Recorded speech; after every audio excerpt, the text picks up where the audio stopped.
അവസരങ്ങൾ കിട്ടുന്നുണ്ട്. പക്ഷെ ആ അവസരങ്ങളെ തിരിച്ചറിയാതെ പോകുന്ന ആളുകളാണ് ജീവിതത്തിൽ പരാജയപ്പെടുന്നത്. അല്ലാണ്ട് നമ്മളെ പരാജയപ്പെടണം, നമ്മൾ നശിക്കണം, അല്ലെങ്കിൽ നമ്മൾ ഇല്ലാണ്ടാവണം എന്ന് ദൈവത്തിന് യാതൊരു നിർബന്ധമില്ല. അതിനുവേണ്ടി അല്ല ദൈവം നമ്മൾ ഇവിടെ എന്തിട്ടുള്ളത്, ഇവിടെ സൃഷ്ടിച്ചിട്ടുള്ളത്. പക്ഷെ നമുക്ക് തിരിച്ചറിവിന് അല്ലെങ്കിൽ അറിവും തിരിച്ചറിവും ഒക്കെ ദൈവം തന്നിട്ടുണ്ട്. ആ തിരിച്ചറിവ് ഉപയോഗിക്കാം. പലപ്പോഴും ആളുകൾ അവസരങ്ങൾ കിട്ടുമ്പോ അവസരത്തിനകത്തുള്ള പ്രശ്നങ്ങൾ എന്തൊക്കെയുണ്ടെന്ന് അന്വേഷിച്ചു പോകും. എന്നാൽ ചില ആളുകൾ അവസരങ്ങൾ കിട്ടുമ്പോൾ ആ അവസരത്തിനകത്തുള്ള സാധ്യതകൾ എന്തൊക്കെയുണ്ടെന്ന് അന്വേഷിച്ചു പോകും. സാധ്യതകൾ എന്തൊക്കെയുണ്ടെന്ന് അന്വേഷിക്കുന്ന ആൾക്കാരാണ് ഇതുവരെ സ്റ്റേജിൽ കണ്ടതോ ഇനി സ്റ്റേജിൽ കാണാൻ പോകുന്ന ആൾക്കാർ. ജീവിതത്തിനകത്ത് വിജയിച്ച ആളുകളൊക്കെ തന്നെയും അവസരങ്ങൾക്കകത്തുള്ള സാധ്യതകളെ കുറിച്ച് അന്വേഷിക്കണം. കാരണം നമുക്ക് ജീവിതത്തിൽ വിജയിക്കണമെങ്കിൽ അത് അത്യാവശ്യമാണ്, അല്ലെ? If you want change first U change എന്ന് പറയാം. നിങ്ങൾക്കൊരു ചേഞ്ച് ആവശ്യമുണ്ടെങ്കിൽ നിങ്ങൾ ആദ്യം നിങ്ങൾ മാറാൻ തയ്യാറാണോ? നിങ്ങൾ മാറാതെ നിങ്ങൾക്ക് ജീവിതത്തിനകത്തൊരു മാറ്റവും ഉണ്ടാക്കാൻ സാധിക്കില്ല. അപ്പൊ ഈ ബിസിനസ്സിൽ വരുന്ന സമയത്ത് എന്നെ സംബന്ധിച്ച് എത്രത്തോളം ലയബിലിറ്റി ഉള്ള സമയത്ത് ഈ ബിസിനസ്സിൽ വരുമ്പോ ഞാൻ ഒന്നും ചിന്തിച്ചിട്ടില്ല. എനിക്ക് പലപ്പോഴും ഈ ബിസിനസ് അവസരം കേൾക്കുന്ന ആളുകൾക്ക് സംശയം എന്താ വെച്ചാൽ, ഇതിനകത്ത് ആളുകൾ വരുമോ, അല്ലെങ്കിൽ ഞാൻ പറഞ്ഞാൽ കേൾക്കുവോ, ഞാനൊരു സാധാരണ ഒരു വീട്ടമ്മയോ അല്ലെങ്കിൽ സാധാരണ ആളല്ലേ, ഞാൻ എങ്ങനെ ഈ ഉൽപ്പന്നത്തെ കുറിച്ച് പറയും, അല്ലെങ്കിൽ ഞാൻ പറഞ്ഞ ആളുകൾ ഉൽപ്പന്നം എടുക്കുവോ, ഇങ്ങനെ ഒരുപാട് സംശയങ്ങളാണ്. Complete negative സംശയങ്ങളാവും. ശരിയാണല്ലേ? പക്ഷെ ജീവിതത്തിൽ വിജയിക്കുന്ന അതിയായി ആഗ്രഹിക്കുന്ന ഒരു വ്യക്തിക്ക് ഈ ഒരു ബിസിനസ് അവസരം കിട്ടിക്കഴിഞ്ഞാൽ അയാൾ ഒന്നേ ചിന്തിക്കുള്ളൂ, എങ്ങനെ ഈ ബിസിനസ് പ്രവർത്തിക്കണം, അല്ലെങ്കിൽ എങ്ങനെ ഈ ബിസിനസ്സിനകത്ത് വിജയിക്കണം, എന്തെല്ലാം ചെയ്യണമെന്ന്. ഞാനും അങ്ങനെ തന്നെ ചിന്തിച്ച് അങ്ങനെ ഈ ബിസിനസ് ശക്തമായിട്ട് ചെയ്യാൻ ഇറങ്ങി. ഏറ്റവും അടുത്ത സുഹൃത്തുക്കളോട് ഈ ബിസിനസ് അവസരങ്ങൾ മുഴുവൻ പറഞ്ഞു. അവരാരും തന്നെ എന്ത് ചെയ്തിട്ടില്ല, ഈ ബിസിനസ്സിലേക്ക് വന്നിട്ടില്ല. നിങ്ങളുടെ അവസ്ഥ അങ്ങനെ തന്നെയാവാം. പലപ്പോഴും നമ്മളെ ഏറ്റവും അടുത്ത സുഹൃത്തുക്കളാണെന്ന് വിചാരിക്കുന്ന ആളുകളൊക്കെ ചിലപ്പോൾ നമ്മളെ കൂടെ വന്നോണമെന്നില്ല. എന്നെ സംബന്ധിച്ചാൽ അങ്ങനെ തന്നെയായിരുന്നു. കാരണം ഓൾറെഡി കടത്തിൽ നിൽക്കുന്ന വ്യക്തി, ഞാൻ പുതിയ ഒരു തട്ടിപ്പായിട്ട് ഇറങ്ങിയിട്ട് ആ കടങ്ങളൊക്കെ വീടാൻ വേണ്ടിയിട്ട് കുറച്ച് പൈസ കളക്ട് ചെയ്യാൻ ഇറങ്ങി. അങ്ങനെയൊക്കെയാണ് എന്റെ ഗ്രൂപ്പിനകത്തും സുഹൃത്തുക്കളുടെ ഗ്രൂപ്പിനകത്തും എന്റെ നാട്ടിലെ ഗ്രൂപ്പിനകത്തും ക്ലബിലെ ഗ്രൂപ്പിനകത്തൊക്കെ വന്നത്.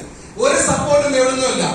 തീർച്ചയായിട്ടും മനസ്സിലാക്കുക, ജീവിതത്തിൽ വിജയിക്കണമെന്ന് ആഗ്രഹിക്കുന്ന വ്യക്തിക്ക് അതുമായി ബന്ധപ്പെട്ട ഒരു സ്ഥലത്തേക്ക് ഇറങ്ങി കഴിഞ്ഞാൽ ആദ്യം ഫേസ് ചെയ്യേണ്ടത് പ്രശ്നങ്ങൾ, പ്രോബ്ലംസ്, തിരസ്കരണം, ഇത് മാത്രം ആദ്യം ഫേസ് ചെയ്യാം. കാരണം ഇരു കൈ നീട്ടി ആരും നമ്മൾ സ്വീകരിക്കാൻ തയ്യാറായിക്കൊള്ളുന്നില്ല. ഞാൻ അങ്ങനെ തന്നെ ബിസിനസ് സീരിയസ് ആയിട്ട് ചെയ്തു. പക്ഷെ നല്ല ദൃഢനിശ്ചയത്തോടുകൂടി വിജയിക്കണമെന്ന ആഗ്രഹത്തോടുകൂടി ശക്തമായിട്ട് പ്രവർത്തിക്കാൻ തയ്യാറാവുകയാണെങ്കിൽ, ആ വ്യക്തി വിജയിക്കുന്നവരെ പ്രവർത്തിക്കാൻ തയ്യാറാണെങ്കിൽ ആ വ്യക്തിക്ക് വിജയിക്കുകയല്ലാണ്ട് വേറെ ഒരു കാര്യം ഈ ലോകത്തുണ്ടാവില്ല. അങ്ങനെയാണ് ലോകത്തുള്ളതൊക്കെ. അങ്ങനെ ലോകത്ത് വിജയിച്ച ആളുകളൊക്കെ ഇന്ന് തിരിച്ചു നോക്കുമ്പോ ഈ ബിസിനസ്സിനകത്ത് ഈ 6-7 വർഷം കൊണ്ട് ഈ ബിസിനസ്സിനകത്ത് എന്റെ കടകൾ വീട്ടാനും, അതുപോലെ തന്നെ ഒരു പൾസർ ബൈക്കിനാണ് ഞാൻ ബിസിനസ് സ്റ്റാർട്ട് ചെയ്തത്. ഒരു പൾസർ ബൈക്ക്, ഒരു 150 പൾസർ ബൈക്കിനാണ് ഞാൻ ബിസിനസ് സ്റ്റാർട്ട് ചെയ്തത്. ഇന്ന് തിരിഞ്ഞു നോക്കുമ്പോ ഈ ബിസിനസ്സിലേക്ക് വന്ന 1.5 വർഷം 2 വർഷം കൊണ്ട് ഒരു സ്വിഫ്റ്റ് കാർ കൂടെ അച്ചീവ് ചെയ്യാൻ സാധിച്ചു. അതിനുശേഷം ഇപ്പൊ കഴിഞ്ഞ 1.5 വർഷം മുമ്പ് ഈ ബിസിനസ്സിനകത്ത് തന്നെ ഓൾമോസ്റ്റ് 21 ലക്ഷം രൂപയ്ക്ക് അടുത്ത് വില വരുന്ന ഒരു Hyundai Creta കാർ ചെയ്യാൻ സാധിച്ചു. അതിന്റെ പുറമെ എനിക്ക് ഈ ബിസിനസ്സിനകത്തൂടെ ഒരു മാസം 1000-10,000 കിട്ടിയാൽ, ഒരു 10,000 കിട്ടിയാൽ അല്ലെങ്കിൽ 20,000 കിട്ടിയാൽ വട്ടി പൈസ കൊടുക്കാനെന്ന് ഞാൻ വിചാരിച്ചു തുടങ്ങിയാണ് ബിസിനസ്. കാരണം എനിക്ക് 4-5 ലക്ഷം രൂപ വട്ടി ഉണ്ടായിരുന്നു. വട്ടി എന്ന് പറഞ്ഞാൽ എന്തറിയാലോ, പലിശക്ക്. ഒരു മാസം 5,000 രൂപ, 4,000, 2 ലക്ഷത്തിന് 4,000, 3 ലക്ഷത്തിന് 5,000 വെച്ച് ഏകദേശം എനിക്കൊരു മാസം 10-15,000 രൂപ വട്ടി പൈസ മാത്രം അടക്കേണ്ട അവസ്ഥ ഉണ്ടായിരുന്നു. കാരണം അതൊക്കെ എന്നെ അറിയുന്ന ആൾക്കൊക്കെ അറിയാം. വീടിന് ഇടയ്ക്കിടയ്ക്ക് ജപ്തി നോട്ടീസ് വരും. ഒരു സമയത്ത് ജപ്തി നോട്ടീസ് വരുമ്പോ ഞാൻ സ്റ്റേജിൽ സംസാരിച്ചുകൊണ്ടിരിക്കുമ്പോഴാണ് എന്റെ വീടിന്റെ ജപ്തി നോട്ടീസ് എനിക്ക് വന്നത്. ആ സമയത്ത് ഒരുപാട് കോള് വരികയാണ്. എന്റെ സുഹൃത്ത് ആ കോൾ എടുക്കുന്നു. ആ കോൾ എടുത്തത് എന്തിനാണ്, അദ്ദേഹം നോക്കുമ്പോ വീട്ടിൽ 23-24 കോളാ. അതിനകത്ത് ഞാൻ എടുത്തപ്പോ എന്റെ അമ്മ കരയുന്നതാണ്. എന്ന് വെച്ചാൽ വീട്ടിൽ ജപ്തി ചെയ്യാൻ വേണ്ടി ബാങ്ക് മാനേജറും അതുപോലെ തന്നെ ഒരു മഫ്തിയിലെ ഒരു പോലീസും 3 ബാങ്കിലെ ഉദ്യോഗസ്ഥരും എന്റെ വീട്ടിലാണ്. ഞാൻ വയനാട് എന്ന സ്ഥലത്ത് RTP-യിലാണ്. നിങ്ങൾ മനസ്സിലാക്കുക, ആ ഒരു സിറ്റുവേഷൻ നിങ്ങൾ ഫേസ് ചെയ്ത് എങ്ങനെ ചിന്തിച്ചു നോക്കിയേ. പക്ഷെ ഇന്ന് മനസ്സിലാക്കുക, അതൊക്കെ പരീക്ഷണങ്ങളാണ്. പരീക്ഷണങ്ങളല്ലാണ്ട് ജീവിതത്തിൽ വിജയിക്കാൻ സാധിക്കില്ല. അങ്ങനെ ഒരുപാട് പരീക്ഷണങ്ങൾ. പക്ഷെ ഇന്ന് എന്ത് ചെയ്യുക, നമ്മുടെ ശക്തമായ പ്രവർത്തനം കൊണ്ട്, നമ്മളെ ദീർഘവീക്ഷണത്തോടുകൂടിയ ശക്തമായ പ്രവർത്തനം കൊണ്ട് ഇന്ന് തിരിഞ്ഞു നോക്കുമ്പോ ആ ബാങ്ക് മാനേജറൊക്കെ എന്റെ ടീമിനകത്ത് ഇപ്പൊ വർക്ക് ചെയ്യുന്നുണ്ട്. എന്റെ ടീമിനകത്ത് അദ്ദേഹത്തിന്റെ ടീമിനാണുള്ളത്. നമ്മുടെ ടിക്കറ്റ് വാങ്ങിയില്ലേ, ടിക്കറ്റ് കൊടുക്കുന്ന ആളുടെ ടീമിനകത്ത് ഇന്ന് വർക്ക് ചെയ്യുന്നുണ്ട്. അടുത്ത ആഴ്ചയിൽ അയാളുടെ വർക്കില്ല, മീറ്റിംഗ് ഉണ്ട്. അടുത്ത ആഴ്ച ഇന്റർവ്യൂവിൽ ജപ്തി ചെയ്യാൻ വന്ന ആ മാനേജറുടെ വീട്ടില് ആ മാനേജറുടെ വീട്ടില് അടുത്ത ആഴ്ചക്ക് ഹോം മീറ്റിംഗ് ഉണ്ട് ബിസിനസിന്റെ. അപ്പോ നിങ്ങൾ മനസ്സിലാക്കുക, ജീവിതത്തിൽ വിജയിക്കാൻ ആഗ്രഹം ഉണ്ടെങ്കിൽ ഒരു കാര്യം വേണം, ചങ്കൂറ്റം വേണം, ധൈര്യം വേണം. എന്ത് തന്നെ വന്നാലും, എന്ത് പ്രശ്നങ്ങൾ വന്നാലും ഒരു കാരണവശാലും മുന്നോട്ട് വെച്ച കാലം പുറകോട്ട് നിൽക്കാൻ പാടില്ല. ശക്തമായിട്ട് മുന്നോട്ട് പോകാനുള്ള ഗട്സ് ഉണ്ടെങ്കിൽ വിജയിക്കാൻ പറ്റും. കാരണം ബിസിനസ് എന്ന് പറഞ്ഞാൽ റിസ്ക് ആണ്. Risk is equal to money. Risk ഏറ്റെടുക്കുന്ന ആളുകൾക്ക് ജീവിതത്തിൽ വിജയിക്കാൻ പറ്റുള്ളൂ. റിസ്ക് ഏറ്റെടുക്കുന്ന ആളുകൾക്ക് പൈസ കയ്യുണ്ടാവുള്ളൂ. റിസ്ക് എടുത്ത് തയ്യാറാവണം. ഇന്ന് സാധാരണ നിങ്ങൾ മനസ്സിലാക്കുക, മറ്റു ബിസിനസിനെ അപേക്ഷിച്ച് നോക്കുമ്പോ ഈ ബിസിനസ്സിനകത്ത് ഒരു റിസ്കും ഇല്ല. ഞാനൊക്കെ എൻട്രൻസ് കോച്ചിങ് സെന്റർ നടത്തിയ സമയത്ത് എനിക്ക് എന്തെല്ലാം റിസ്ക് ഉണ്ടായിരുന്നു. കുട്ടികളെ ഫീസ് ഇരിക്കണം, ക്ലാസ്സിൽ അധ്യാപകരെ നോക്കണം. അധ്യാപകർ എൻട്രൻസ് കോച്ചിങ്ങിന്റെ അധ്യാപകർ ഒരു ദിവസം 1 മണിക്കൂർ 800 രൂപയാണ്. ഒരു ദിവസം 10 മണിക്കൂർ ക്ലാസ്സിൽ 8000 കൊടുക്കണം. അങ്ങനെ 10 ആള് വരെ 80,000 രൂപ ഒരു മാസം ഒരു ദിവസം കൊടുക്കണം. ₹1 കളക്ഷൻ വരില്ല, ഇവർക്ക് പൈസ കൊടുക്കും വേണം. അങ്ങനെ എന്തെല്ലാം റിസ്ക്, ഉറങ്ങാൻ പറ്റിയിട്ടില്ല.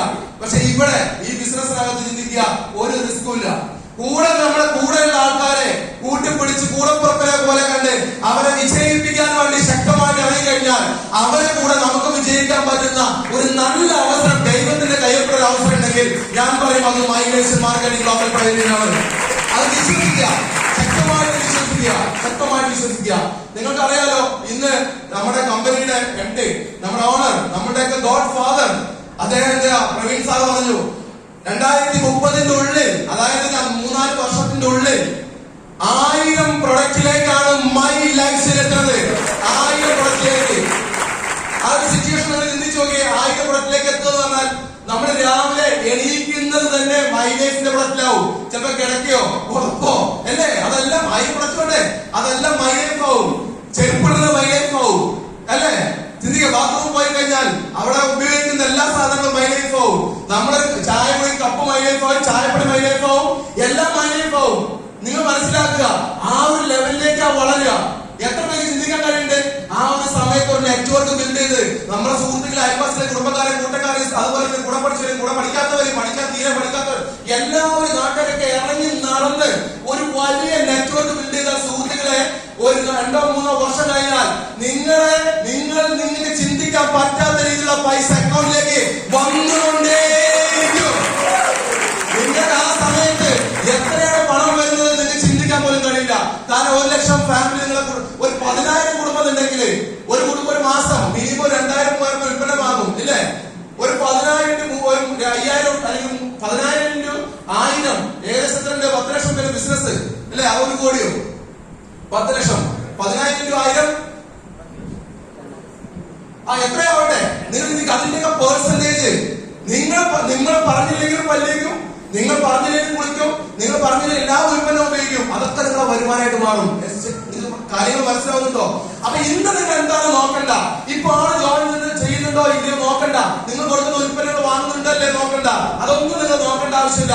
ഒരു 3 വർഷം കഴിഞ്ഞാൽ 100% നിങ്ങൾ കോടീശ്വരനാവും എന്ന വിശ്വാസത്തോട് നിങ്ങൾ പ്രവർത്തിക്കാൻ തയ്യാറായി കഴിഞ്ഞാൽ നിങ്ങൾ ഈ ബിസിനസ് വിജയിക്കാൻ പറ്റും. കാരണം ദൈവത്തിന് ഓരോ നിയോഗമുണ്ട്, ഓരോ ഉദ്ദേശമുണ്ട്. അതുകൊണ്ട് ആ ദൈവത്തിന്റെ നിയോഗവും ഉദ്ദേശവുമാണ് മൈ ലൈഫ് സ്റ്റൈൽ നമ്മളെ കൊണ്ടുചെല്ലുന്നത്. ആയതുകൊണ്ട് നിങ്ങൾ ശക്തമായി പ്രവർത്തിക്കുക. നിങ്ങൾക്ക് വിജയിക്കോ ഇല്ലേ നോക്കണ്ട, നിങ്ങൾ വിജയിച്ചു കഴിഞ്ഞു. അതുകൊണ്ടാണ് ഈ ഒരു മൈ ലൈഫ് സ്റ്റൈലിനകത്ത് നിങ്ങൾ ജോയിൻ ചെയ്തത് തന്നെ. അതുകൊണ്ടാണ്, അല്ലെങ്കിൽ നിങ്ങൾക്ക് ഈ ഒരു അവസരം കിട്ടില്ലായിരുന്നു. അതുകൊണ്ട് ശക്തമായിട്ട് പ്രവർത്തിക്കുക. ജീവിതത്തിൽ വലിയ വിജയങ്ങൾ ഉണ്ടാവട്ടെ. നിങ്ങൾക്ക് എല്ലാവർക്കും വലിയ വിജയം ഉണ്ടാവാൻ വേണ്ടി സർവേശ്വരൻ പ്രാർത്ഥിക്കൂ. വിശ്വാസ